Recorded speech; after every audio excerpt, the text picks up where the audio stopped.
Olá, eu sou o pastor Alberto Rodrigues e hoje eu vou falar do tema 7 práticas que esgotam a sua energia, que é a capinha da mensagem a ser liberada também para a congregação. E eu creio que nós estamos sempre gravando mensagens, muitas vezes estudos, tirando dúvidas, mas hoje nós vamos falar de um tema por demais oportuno, baseado no ensinamento do livro de Provérbios, capítulo 30, versículo 15. E ele diz assim: a sanguessuga tem 2 filhas, dá e dá. Essas 3 coisas nunca se fartam. E com a quarta nunca dizem basta. A sepultura, a madre estéril, a terra que não se farta de água e o fogo nunca dizem basta. A Bíblia Viva traduz assim esses versículos. Há 4 coisas que nunca ficam satisfeitas como a sanguessuga, que nunca se farta do sangue humano. Essas 4 coisas são o inferno, sempre querendo mais almas, a mãe que ainda não teve filhos, a terra seca do deserto, sempre querendo mais chuva, e o fogo, sempre querendo algo mais para queimar. Você já observou que existem tempos, fases na nossa vida, ou dias, em que você se sente esgotado, completamente cansado e sem forças? E isso tem acontecido na maioria da vida das pessoas com uma certa regularidade. Você faz as suas orações a Deus e pede forças e acaba acreditando que Deus não está te dando forças assim. E não percebe que, embora receba essa força de Deus, é você quem está tendo suas forças esgotadas, sugadas. Energia é aquilo que nos leva a fazer o que gostamos e a realizar ações com sucesso na nossa vida, nessas coisas que nós pretendemos. A Organização Mundial da Saúde define assim: a energia é essencial para satisfazer nossas necessidades mais básicas. Sanguessuga em hebraico é aluká. Sanguessuga é um anelídeo vermiforme da família da minhoca. As sanguessugas, ao cravarem os dentes na pele de suas vítimas, elas injetam um anestésico. Suas picadas, portanto, não são sentidas, podendo mascarar a presença delas em outras regiões do corpo. Você tem, inclusive, algumas delas já se identificou dentro das narinas, né? Ela chupa o sangue da vítima até ficar satisfeita e depois o solta e cai. O nome científico dela é Tyrannobedella rex. Tyrannobedella rex. Dá é o verbo hebraico yahab, que significa dar, permitir, conceder, pôr, colocar. O significado do versículo que diz que a sanguessuga tem 2 filhas, a saber, dá e dá, fala sobre a ganância.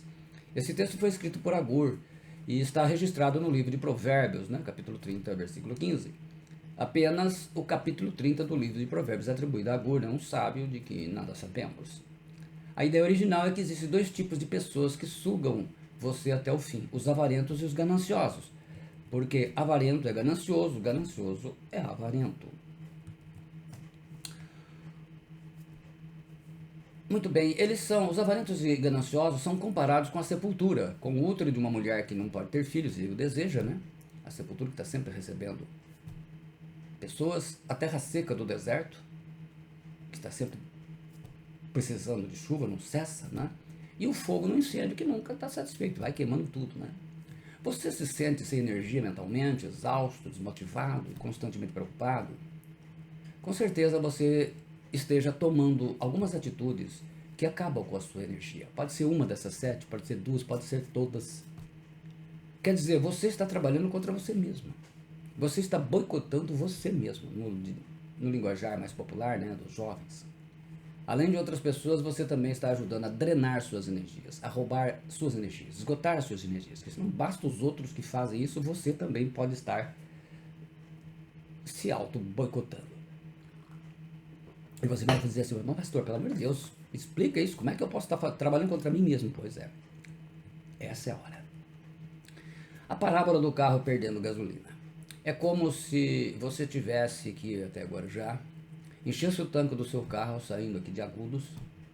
Seu carro encheu o tanque de gasolina. Estou colocando gasolina como exemplo. Porém, o tanque tem um furo bem grande. À medida que você não sabe, não percebe. E à medida que você vai caminhando em seu destino, vai perdendo combustível. A gasolina vai se derramando por todo o trajeto, colocando pessoas em perigo e deixando aquele cheiro forte e ruim.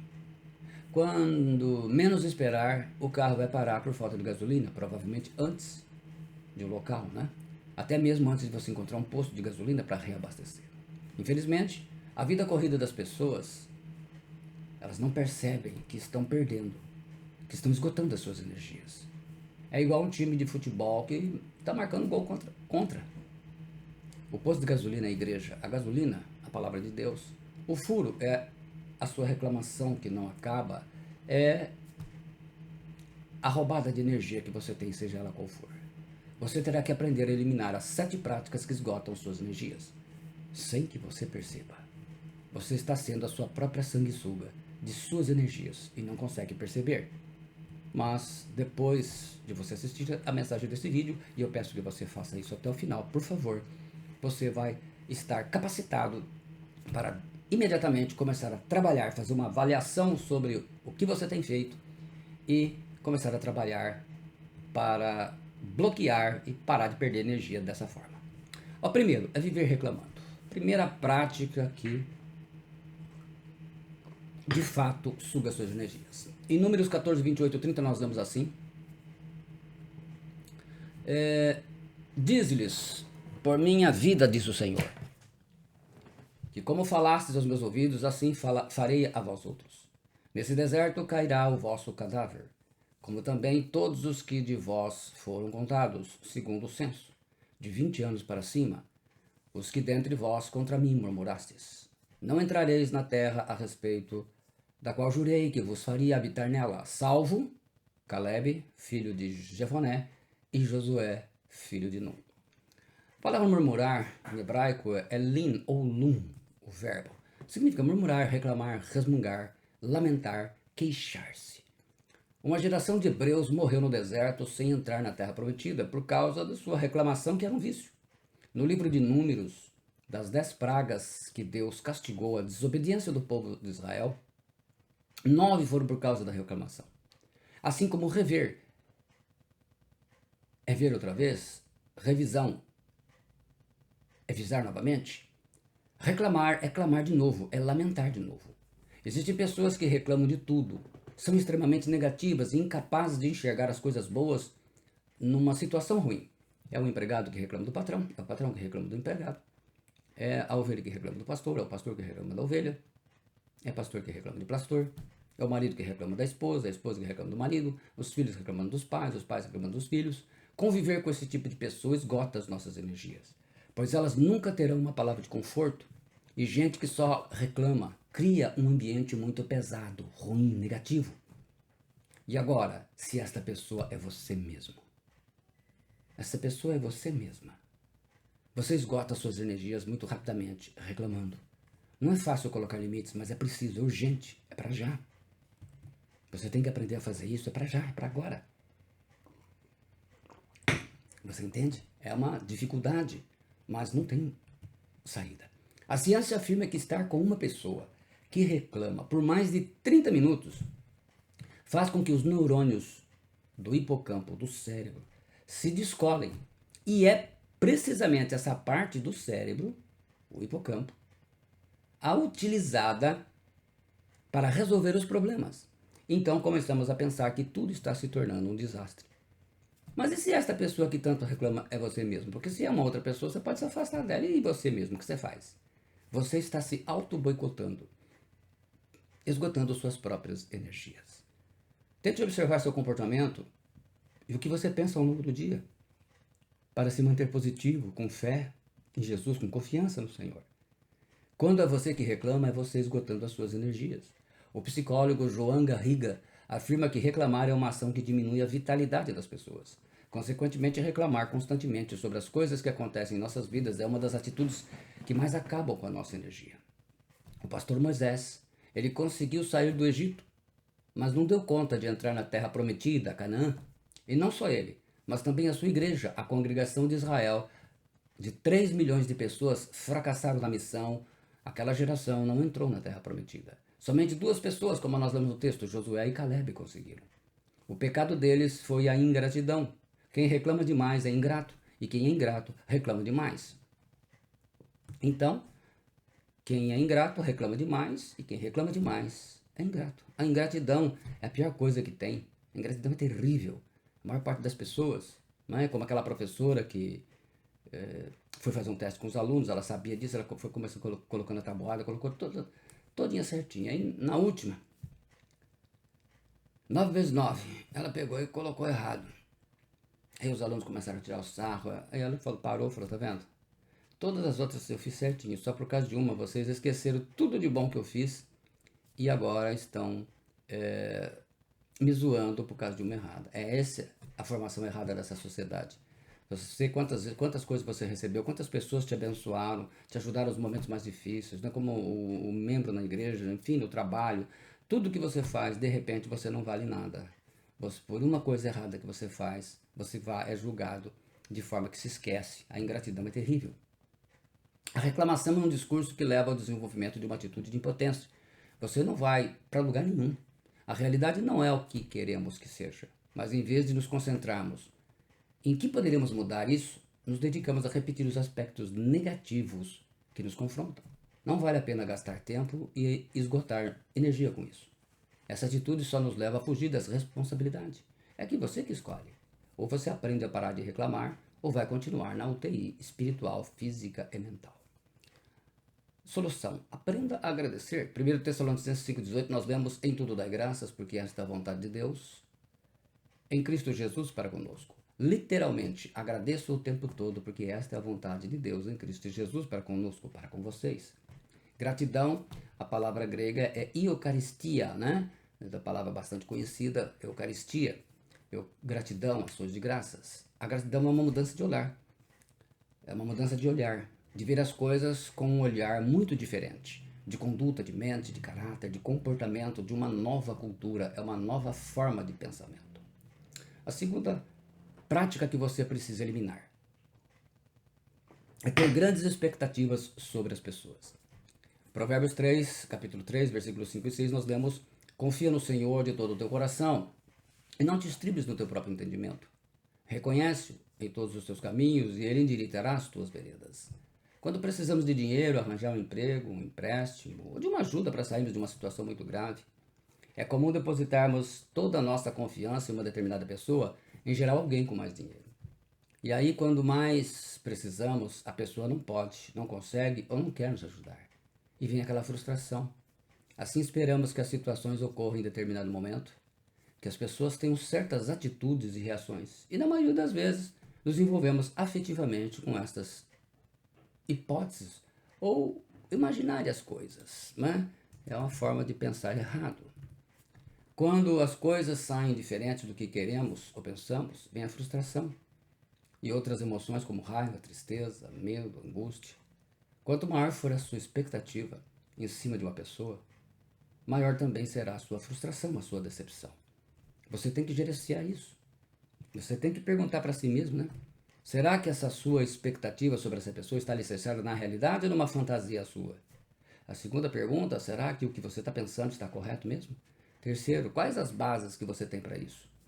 Diminua suas expectativas sobre as pessoas para não se decepcionar tanto. Todas as pessoas têm falha e não necessariamente uma pessoa vai ter interesse de te ajudar. A não ser que realmente seja uma pessoa muito especial para você, uma pessoa que te ama muito. Uma pessoa que você conhece o caráter dela, mas em geral as coisas não são assim. Terceira atitude que você tem, e prática que você tem que eliminar: estar preso ao seu passado. Nós lemos assim em 1 Coríntios 7,31: e os que se utilizam do mundo como se dele não usassem, porque a aparência deste mundo passa. 1 João 2,17 nós lemos: e o mundo passa e a sua concupiscência, mas aquele que faz a vontade de Deus permanece para sempre. Filipenses 3,13 nós temos: irmãos, quanto a mim não julgo que eu haja alcançado, mas uma coisa faço, e é que, esquecendo-me das coisas que atrás ficam e avançando para as que estão diante de mim. Viver preso ao passado significa reviver continuamente o que já passou, aquilo que já aconteceu. É a saudade de um tempo passado que gostaríamos de recuperar ou gostaríamos de esquecer e não conseguimos. Isso sim é algo ruim, né? As coisas passageiras também, às vezes a gente se apega a tantas coisas pequenas, passageiras, e nos esquecemos das coisas mais importantes. E isso é um problema. Infelizmente, o passado não pode ser mudado. Não se pode modificar o que aconteceu. A ciência comprova que desperdiçamos 75% do nosso tempo com o passado, 20% pensando no futuro e apenas 5% vivendo o momento presente. E esgotamos com isso muito das nossas energias, muito mesmo. Viver preso ao que não se pode mudar em vez de viver o presente, o aqui e agora, rouba a nossa energia e nos deixa mentalmente exaustos. Então, não seria mais saudável gastar energia naquilo que você pode mudar, naquilo que está em suas mãos, no presente, em vez de gastar toda essa energia recordando situações passadas?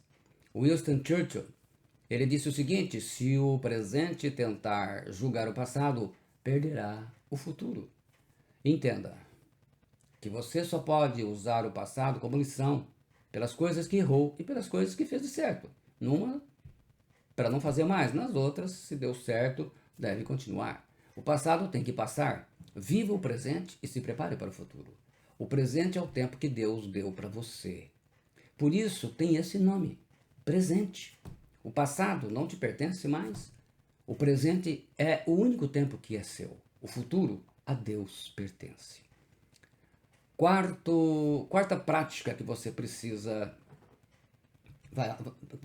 eliminar da sua vida. Vá anotando aí. E anotando, vai meditando naquilo que no final eu faço um resumo. É desistir dos seus propósitos. Eclesiastes 7:8 diz assim: melhor é o fim das coisas do que o princípio delas. Melhor é o paciente de espírito do que o altivo de espírito. Quer dizer, melhor é o princípio, melhor é o fim de todas as coisas. Quando você conclui, você completa o projeto. Então ele fala que o paciente de espírito é melhor do que o altivo, porque o paciente ele vai, o altivo ele se desespera, ele desiste fácil. Essa geração atual ela tem sido treinada para desistir. No menor problema que uma pessoa enfrenta numa igreja, numa congregação, ela já é o suficiente para ela trocar de congregação. A gente vai para outra, lá a gente vai se dar bem. O problema ficou, você não venceu nada. Infelizmente, é essa atitude. Nós não sabemos que nós estamos gerando uma geração covarde. Começou um estudo bíblico, vá até o fim. Começou um jejum, vá até o fim. Começou a leitura da Bíblia Sagrada, vá até o fim. A Bíblia merece o seu respeito, o seu amor e, acima de tudo, ela contém as respostas que você precisa. Começou o discipulado, vá até o fim. Desistir é sinal de covardia e treina o seu cérebro a desistir. Começou um curso, vá até o fim. Depois eu falo mais na última das práticas, vou falar por que eu estou falando de treinar o cérebro para as coisas ruins. Tem que vir na oração? Vá, e não fique se justificando. Essa é outra prática terrível para esgotar a sua energia. Não fuja dos seus problemas. Um professor de história lhe perguntou aos alunos: Josué e Caleb desistiram? Não, responderam os alunos. O pastor Martin Luther King desistiu? Não, responderam os alunos. Elivelton Anoeto desistiu? Não sabemos quem é Elivelton, responderam os alunos. Então disse o professor: vocês não conhecem porque ele desistiu. É assim que acontece. A história é para aqueles que perseveram, que vão até o final. A quinta prática que você precisa eliminar da sua vida. Falei 7, já estamos na quinta, então vá anotando aí. Desperdiçar o seu tempo. Provérbios 18:9, nós lemos assim: o que é negligente na sua obra é também irmão do desperdiçador. O que é negligente na sua obra é também irmão do desperdiçador. Provérbios 18:9. Outra forma terrível de esgotar suas energias é desperdiçando o seu precioso tempo. A palavra desperdiçador é Baal, o Senhor, né? Deuses estrangeiros, usado para deuses estrangeiros, mestre dos sonhos, é um principado do diabo. E ele mostra então que você já é irmão de Baal. Mas o Baal é um demônio para destruir, como todos eles, mas esse aqui é o chefe. As principais fontes de desperdício. Então a gente fala, no que eu desperdiço meu tempo? Nós vamos falar algumas, você naturalmente poderia descobrir muitas outras. Mas eu vou falar as principais aqui, forma de desperdiçar o tempo. Primeiro, é viver se preocupando demais. Em Lucas 21:34, Jesus diz: acautelai-vos por vós mesmos, para que nunca vos suceda que o vosso coração fique sobrecarregado com as consequências da orgia, da embriaguez e das preocupações desse mundo, e para que aquele dia não venha sobre vós repentinamente como um laço. Então, ele fala que as pessoas com excesso de preocupação desse mundo, das coisas dessa vida, acabam tirando de foco as coisas espirituais. Muitas das nossas preocupações diz respeito a acontecimentos que antecipamos lá no futuro, por isso se chama ansiedade. Assim não podemos deixar de nos fazer a seguinte pergunta: faz sentido se angustiar pelo que ainda não aconteceu? As pessoas que têm como um hábito ficar preocupadas gastam uma boa parte de suas forças lidando com esses pensamentos. Portanto, a preocupação rouba grande parte da sua energia, gastando muito tempo pensando no que acontecerá quando ainda não aconteceu. É... Duke Ellington diz o seguinte: há dois tipos de preocupações: aquelas sobre as quais se pode fazer algo a respeito e aquelas que não. Não se pode perder tempo com as segundas. A segunda forma de você gastar, que você precisa eliminar, né, que está gastando sua energia, né, perdendo seu tempo, não conseguindo se desconectar. Sentar no sofá e descansar um bom tempo, tomar um banho relaxante ao chegar em casa, assistir um bom filme ou um vídeo de uma pregação edificante como esta que você está assistindo agora, com alguém que você ama, que você gosta da presença, se não tiver possibilidade, até mesmo sozinho. Uma boa conversa com os amigos, com seus discípulos no discipulado, fazer uma boa leitura da Bíblia Sagrada, ler um bom livro, ou talvez ligar para aquela amiga, aquele amigo com quem já faz tempo que você não conversa, não no Zap, não, ligar, ouvir a voz, rir juntos. Existem infinitas formas de parar e desconectar, e aqui destacamos a importância de fazer isso. Assim como indica Maslow em sua pirâmide sobre a hierarquia das necessidades humanas, descansar é uma parte fundamental para o equilíbrio. A gente vive tão agitado que não acha tempo para descansar, e é necessário isso. Para concluir, lembre-se de que a vida que transita pela via da preocupação acaba sendo um percurso de pouco valor e muito sofrimento. Tem gente que pensa sempre, vou descansar, vou fazer. Não, às vezes é melhor você parar mesmo, dar aquela zeradinha, né? Por isso, ria, ore, ame, perdoe, cante louvores.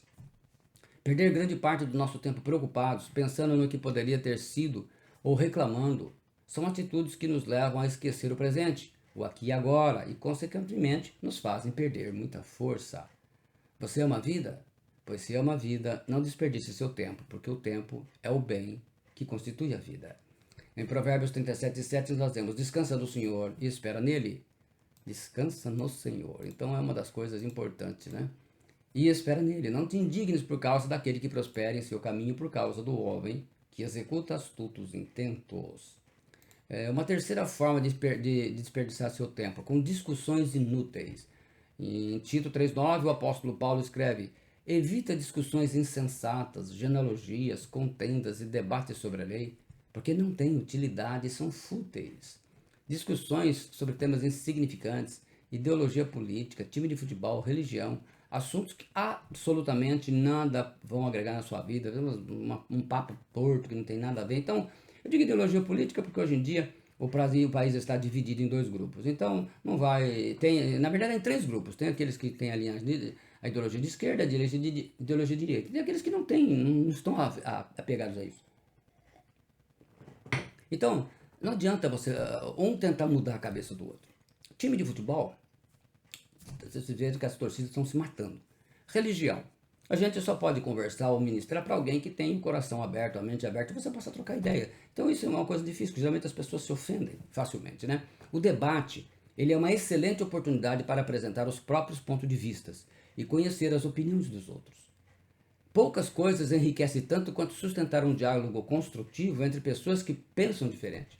Isso amplia a perspectiva e enriquece o pensamento, além de fortalecer as habilidades comunicativas. Isso é muito comum no discipulado.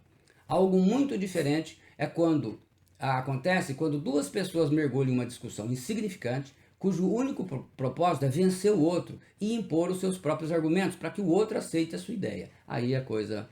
Isso com frequência só gera mal-estar, terminam amizades, gasta-se muita energia, coloca-se em evidência suas piores facetas e no final, tudo isso não passa de uma questão de vaidade pessoal. Então evita isso. A quarta maneira de você despertar você desperdiçar a sua energia é com fofocas. Em 1 Coríntios 5,11 nós lemos: mas agora vos escrevi que não vos associeis com aquele que, dizendo-se irmão, for devasso, avarento, ou idólatra, ou maldizente, ou beberrão, ou roubador, com tal nem ainda comais. Em 1 Coríntios 6, 9 e 10, o apóstolo Paulo continuou: não sabeis que os injustos não hão de herdar o reino de Deus? Não erreis, nem os devassos, nem os idólatras, nem os adúlteros, nem os efeminados, nem os sodomitas, nem os ladrões, nem os avarentos, nem os bêbados, nem os maldizentes, nem os roubadores herdarão o reino de Deus. Maldizente, a palavra loidouros em grego quer dizer blasfemador, vilão, quer dizer o que insulta, o que difama, quer dizer alguém que injuria com palavras de fama, que desonra, faz fofocas, palavras maldosas, mexericos. Uma das situações que roubam energia emocional é saber sobre a vida privada dos outros, em vez de se concentrar na sua própria vida. Esse tipo de voyeurismo nada mais é do que uma amostra de falta de identidade. Quem fala sobre os outros procura a si mesmo neles, mas não consegue se encontrar, então tem uma inveja enrustida, como alguém escreveu ironicamente no Instagram, né? Deixa eu cuidar da vida dos outros, porque da minha já achei um monte de gente que cuida. Então a coisa fica meio nesse sentido, né? O pior é que esse tipo de atitude costuma estar acompanhado de uma crítica implacável ao próximo. Observa-se os demais e procura-se o envolvimento em suas vidas pessoais com um ânimo destrutivo. Não há maneira pior de perder tempo do que fofocando. Não apenas rouba energia, como também degrada a si mesmo. E o fofoqueiro, claro, né, não entrará no céu, ele vai para o inferno. E também ainda uma quinta forma de se gastar, ainda mais nesses tempos modernos de tecnologia, de se desperdiçar seu tempo, é com o celular. Provérbios 17:24 diz: no rosto do entendido se vê sabedoria, mas os olhos do tolo vagam pelas extremidades da terra. A tecnologia pode ser uma oportunidade. Você pode usar o celular para o trabalho, para o estudo, até para a evangelização. Mas gastar tempo nas redes sociais é desperdiçar o seu tempo e esgotar suas energias sem propósito algum. Veja quanto tempo você usa o celular todo dia. Seja disciplinado em não usar o celular em certos momentos. Defina, né? Defina períodos para ficar sem o celular. Usar o celular por mais de 3 horas por dia precisa de uma pausa de 20 a 40 minutos. Crianças maiores de 4 anos não devem usar celular mais de 1 hora por dia. Um estudo recente demonstrou que uma dependência excessiva do smartphone pode levar à preguiça mental de tanta energia que eles gostam. Quer dizer, o seu cérebro fica preguiçoso. Os pesquisadores também relataram que evitar usar a própria mente para resolver problemas pode ter consequências no envelhecimento. O normal vinha sendo os filhos nascerem com QI, o quociente de inteligência, maior do que os seus pais até agora. O normal era essa. As gerações que vinham nascendo eram mais inteligentes que as anteriores. Mas essa geração digital, pela primeira vez, nasceram com QI menor do que os seus pais. Isso por causa da dependência dos celulares, né? Então o sujeito não pensa mais, é tudo celular. Ele vai, então ele já não tem mais a capacidade das pessoas falar, vocês têm que estudar, procurar em livros. Hoje a gente vai no... Exatamente, vocês vão na internet e pesquisar e tal. Mas isso trouxe o quê? Uma preguiça mental, né? A fábrica de cretinos digitais. Esse é o título do último livro do neurocientista francês Michel Desmourguet, diretor de pesquisa do Instituto Nacional de Saúde na França. Cretino, quer dizer, uma patologia de perturbação intelectual, também chamado de imbecil ou idiota. E assim, ele apresenta com dados concretos e de forma conclusiva como os dispositivos digitais estão afetando seriamente e para o mal o desenvolvimento neural de crianças e jovens. Simplesmente não há desculpa para o que estamos fazendo com nossos filhos e como estamos colocando em risco seu futuro e desenvolvimento, alerta o especialista em entrevista à BBC News Mundo, o serviço de notícias em espanhol da BBC. As evidências são palpáveis. Já há um tempo em que testes de QI, né, quociente de inteligente, têm apontado que as novas gerações são menos inteligentes que as anteriores. Se você é daqueles que a primeira coisa que faz ao se levantar, ou mesmo já na cama, é grudar no seu celular, meus pêsames. Você não só começa o dia esgotando suas energias, mas travando o seu cérebro para agir durante o dia. Que mal começou. Não se esqueça do conselho da palavra do Senhor, a palavra de Deus, Provérbios 27:20. Como o inferno e a perdição nunca se fartam, assim os olhos do homem nunca se satisfazem. E vamos para a sexta prática que você precisa eliminar da sua vida porque ela esgota demais. É pensar demais. Ou remoer pensamentos. Em Filipenses 4:8 nós vamos assim: finalmente, irmãos, tudo que é verdadeiro, tudo que é respeitável, tudo que é justo, tudo que é puro, tudo que é amável, tudo que é de boa fama, se alguma virtude há e se algum louvor existe, que seja isso que ocupe o vosso pensamento. Remoer os pensamentos em excessos quase sempre levam à confusão e à inação. Inação é o estado daquele que não age, fica paradão. Fica ali, né? Não sabe como agir. É evidente que muitas decisões devem ser ponderadas e que a única maneira de se fazer isso é revisando os prós e os contras que aparecem no cenário. Porém, desse ponto até o início de um exercício de imensa dúvida, há um grande abismo. Uma das situações que nos roubam energia emocional é a dúvida compulsiva. Ficamos remoendo o que fazer, o que não fazer, o que escolher, o que não escolher.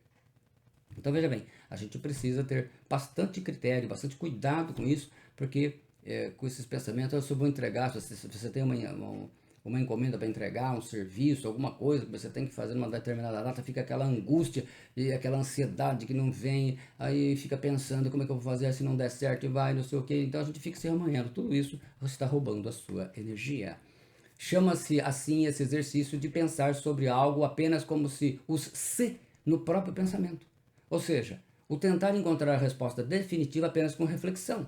Esquecemos que muitas respostas só chegam quando se combina pensamento e ação. É como oração, né? Oração.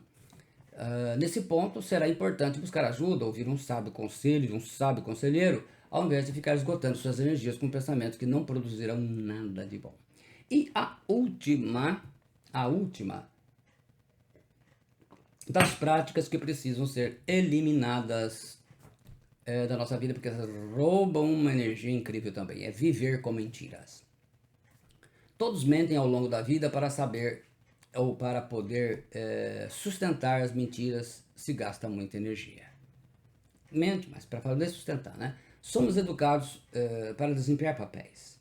E quando não conseguimos agradar neles, temos a necessidade de usar de mentiras. Né? Seja no trabalho, no casamento, nós temos um papel a desempenhar e quando não se consegue ou vai ser prejudicado, começa a mentira. Né? Mente-se para quase tudo. Os cristãos modernos, inclusive pastores, além de fofoqueiros, se tornaram mentirosos, especialmente quando é para esconder pecados e defender interesses em que entra dinheiro. Infelizmente, isso é mais comum do que vocês imaginam. Então, infelizmente, os cristãos, até mesmo os pastores hoje, se tornaram bons mentirosos, se a gente pode usar a expressão bom nesse caso. De acordo com um estudo da Universidade de Southampton, no Reino Unido, uma pessoa diz em média 3 mentiras em uma conversa de 10 minutos, às quais temos que adicionar várias omissões e exageros. Quer dizer, o sujeito está falando 10 minutos e já soltou 3 mentiras. Já omitiu alguma coisa ou exagerou em outra. Então, é uma situação assim. Omite quando é uma coisa que pode comprometê-lo, né? Vai se dizer a verdade, vai comprometê-lo, e exagera para dar aquela impressão. Tudo isso é mentira. Todos nós, seres humanos, mentimos, pelo simples fato de que é impossível dizer toda a verdade, afirma o especialista Hugo Divoskin, do Centro de Saúde Ameghino de Buenos Aires, na Argentina. A mentira esgota muito de nossas energias porque sempre vamos ter que estar inventando uma. E sabemos que a mentira agrada ao pai dela. O Evangelho de João 8,44, o Senhor Jesus, o nosso Senhor, diz o seguinte: Vós tende por pai o diabo, e quereis satisfazer os desejos de vosso pai. Ele foi homicida desde o princípio e não se firmou na verdade, porque não há verdade nele. Quando ele profere mentira, fala do que lhe é próprio, porque é mentiroso e pai da mentira. Então, a gente está aprendendo que o grande mentiroso que existe é o diabo e o pai da mentira. Então, toda vez que você está mentindo, usando da mentira para resolver seus problemas, quem está resolvendo seus problemas é o seu pai, o diabo. Porque Deus não tem nada a ver com a mentira. E Deus não vai abençoar a mentira. Então, quando você tem uma mentira para resolver uma situação, seja um dinheiro que você vai receber do governo, mesmo dessa forma que a gente vê as pessoas resolvendo, recebendo para receber dinheirinho, né? Seja para não pagar imposto, seja para isso, você levar vantagem no negócio, você está recebendo uma mãozinha do diabo, porque Deus não entra na injustiça. Pesquisadores relataram na revista científica Nature Neuroscience um estudo que é a primeira evidência empírica é coisa referente à experiência, de que o comportamento desonesto aumenta quando é repetido. Disse Neil Garrett, o autor do estudo e pesquisador do Departamento de Psicologia Experimental da Universidade College de Londres. As pessoas mentem mais quando isso é comum para elas. Quanto mais mentem, mais fácil fica mentir, porque a repetição leva a um treinamento do cérebro. Já se diz que a repetição leva à perfeição. Então, assim como você faz um exercício para entrar rapidamente, da mesma forma a mentira. Então o sujeito que mente, ele começa ficando profissional em mentira. Então ele começa a ser profissional em usar a filha do diabo, a mentira, né? Porque ele é o pai, né? Então muitas vezes você se torna irmão dela, né? Isto quer dizer o seguinte, as pessoas mentem mais quando isso é comum para elas. Quanto mais mentem, mais fácil fica mentir, porque a repetição leva a um treinamento do cérebro. Quando mentimos muito, nosso cérebro reproduz respostas automáticas sobre atos que não são verdadeiros. Quer dizer, a pessoa começa a dar respostas mentirosas automaticamente. É como um vício. Começa a mentir, não fica mais. E aí não fica fácil parar, né? E aí fica difícil parar, né? Então começou, infelizmente, é assim que acaba acontecendo a coisa, né? Como o sujeito que entra nas drogas, depois sair da droga sozinho não dá, né? Quem vive mentindo, sustentando mentiras, não nasceu de novo, é apenas um religioso. Quem nasceu de novo peca. Portanto, ele vai mentir em certas ocasiões de sua vida. Mas também irá pedir perdão e contar a verdade, como a Bíblia manda. Em Efésios 4:25 nós lemos: Por isso, deixando a mentira, fale cada um a verdade com o seu próximo, porque somos membros uns dos outros. Aí vale muito o discipulado nisso, né? Quando a pessoa está no discipulado é mais fácil se corrigir. Quando ela está sozinha, é aquele sujeito que vai no culto, vai num trabalho no meio da semana e tal, e some, é mais difícil porque ele não tem confronto de ninguém e aí vai continuar mentiroso. Nunca se esqueça que na Nova Jerusalém está escrito o seguinte, ó, que ninguém que pratica abominação e mentira, mas somente os escritos do livro da vida do Cordeiro. Então, não vão entrar de maneira nenhuma vão entrar na Nova Jerusalém, lá no céu. Então vamos lá. Para a gente fazer um resumo, então, as 7 práticas que você precisa eliminar, as 7 práticas que esgotam a sua energia. Viver reclamando, ter grandes expectativas sobre as pessoas, estar preso ao passado, desistir dos seus propósitos, desperdiçar o seu tempo. Eu enumerei apenas 5, mas você vai encontrar muito mais. Viver se preocupando demais, não conseguindo se desconectar ou descansar, com discussões inúteis, com fofocas e com celular. E sexto, pensar demais, que é remoer os pensamentos. E por último, viver com mentiras. Então, a partir do momento em que você aprendeu a trabalhar nisso, eu tenho certeza que você vai ter muito mais energia e você vai sentir que estará mais disposto a caminhar, mais disposto a enfrentar os problemas, a lutar. Então, grava bem tudo isso, esteja meditando, faça uma reflexão e que Deus possa estar te iluminando. Se você ainda não fez isso, eu, por favor, peço que você, humildemente, eu peço que você venha se inscrever no meu canal, acione lá o sininho de notificações e também compartilhe, abençoe outras pessoas que tanto precisam de uma mensagem assim, de conforto. A gente sempre está sentindo a direção de Deus, né? O Espírito Santo vai nos mostrando. Dessa vez nós estamos trazendo uma palavra para ajudar as pessoas que andam aí constantemente perdendo energia, desanimado e não sabem por quê. Então Deus te abençoe em nome do Senhor Jesus Cristo. Eu te agradeço para a glória do Pai, do Filho e do Espírito Santo. E se você gostou, não esqueça aí de deixar o seu gostei, né? O seu like, como diz os internautas. Deus abençoe você em nome do Senhor Jesus Cristo. Amém.